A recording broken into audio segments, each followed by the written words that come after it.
Также из положения на четвереньках с подкрученной поясницей мы выталкиваем стопу наверх параллельно полу.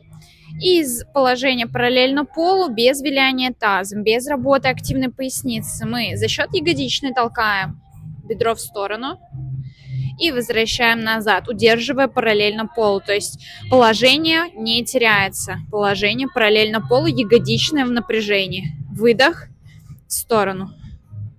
Выдох, вернули. Корпусом не виляю, колени прямые, ну, колено прямой, задней ноги, оно прямое.